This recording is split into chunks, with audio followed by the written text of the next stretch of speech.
experience today is that this is like turned into like a little history lesson, and it's fucking amazing. I'm learning so much stuff just from wanting to be in the woods and just needing that time. Sometimes you just need to do stuff for yourself. You know, I'm probably gonna make one of the hardest decisions I've ever made, and because I never make this choice, I always make sure I'm guaranteed. But I'm just really walking out on faith and walking out on my abilities and my strengths. So, yeah, I got decisions to make, but I know I can do it because I am a powerful creator and manifester. So I've been doing it all these years in a negative way. Now that I'm aware, I could do it in a positive way, and it's already happening now. And that's what's amazing, that we at any time, once we wake up to ourselves, we wake up to God. However you define God, whether you call him Allah, Buddha, Krishna, Jesus, God, whatever, Great Spirit, universe, whatever. It's all the same expression. I'm sorry, it's all the same, but just expressed in different ways, you know? So we as people are a physical manifestation and embodiment of God. So how can we not love ourselves? And that is what we are all supposed to remember and come to. We are supposed to come to that awareness that we are God. We are the physical manifestation of God. Each of us is a physical representation of Source, of God, of Buddha, of Allah. And I do apologize if I'm leaving out anyone's faith. Because we're all one. We're all one. And if we just would act like we're all one, that would just be the miracle of all miracles. And I think that's what this pandemic was supposed to do. It was supposed to show us that, there are things that are a great equalizer. And this pandemic really was. It was an equalizer. Because no matter how much money you had, how much celebrity fame or whatever, you had to stop whatever you were doing and stay home, in your home. And it didn't matter how many cars you had, shoes, clothes, whatever. You weren't allowed to even go anywhere. How many pairs of shoes and how many pairs of clothes did you actually wear during the pandemic? A lot of us had daytime pajamas and nighttime pajamas, and some of us, since, there are a lot of people doing responsible thing and staying home. We've been home mostly since March. A lot of us have started getting up and getting dressed and actually getting dressed, because you need to pick up your spirit sometimes, but the pandemic, it was horrible. It's been horrible and a blessing all at the same time. I've lost people, and I know many people have lost people. And there's probably more people still that we're probably going to lose. But you know what?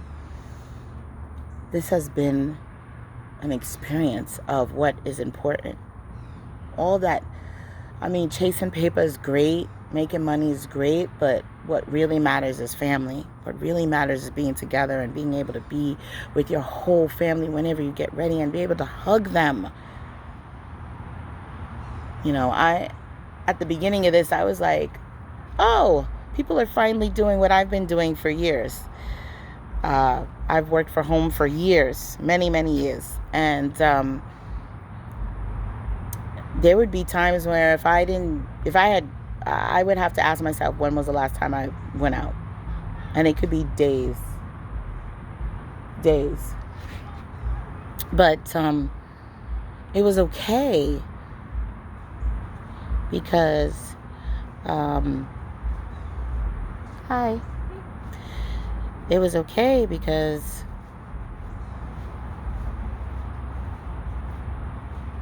I forgot what I was saying. Somebody walked by.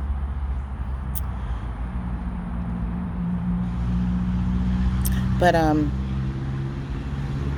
yeah, when the pandemic first started, I was so, um, I was like, oh, people are finally going to get to experience what I've been experiencing for years, which was um, this level of solitude and um, to my life. Though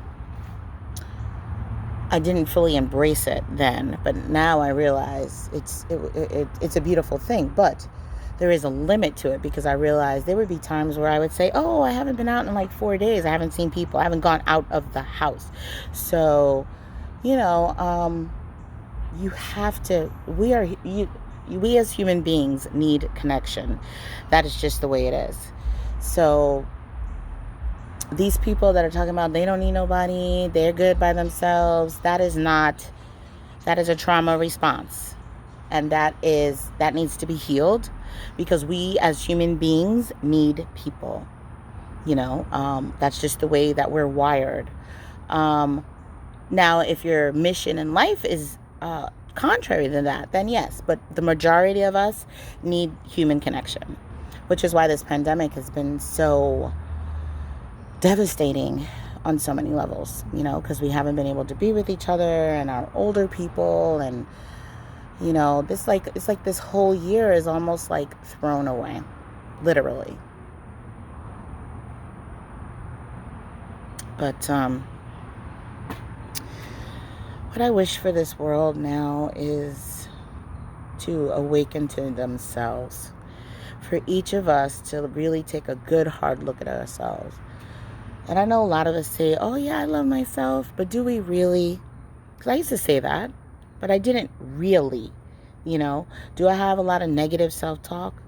Do I put myself down before anybody else can? Do I say I can't? Or, there's a myriad of things. The language of America is very negative, and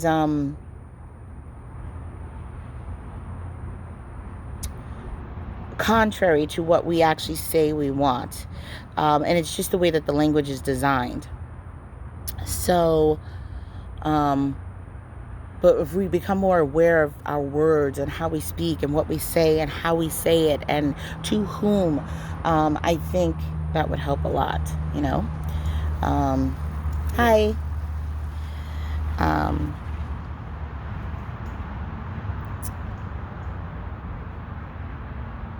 I am so in love with myself. I really am.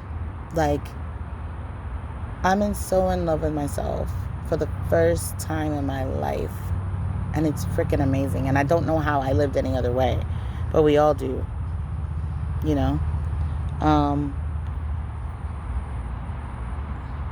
all live in ways that are contrary to what we really want, what our passions are, where our hearts really lead us, until we don't. We live that way until we don't. And it's a choice. And I just want everybody to choose themselves. You are worth it. Your voice needs to be heard. Someone needs to hear what you have to say. And by not learning to love yourself, by holding on to it, you're not allowing yourself to bless so many people that could be blessed by what you have to say, by what you experienced, because there's only one you, but the experience is universal.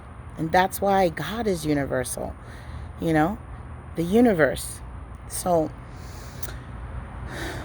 I just want everybody to really just think about what makes them happy, what makes your heart sing. If you had to get up every day and do the same thing over and over again, what would that day look like, and what would be contained in it? And if you're doing anything that's contrary to that, then stop it. Stop doing it and do what feeds your soul, what makes you happy. If it's photography or just writing or painting or whatever, do it.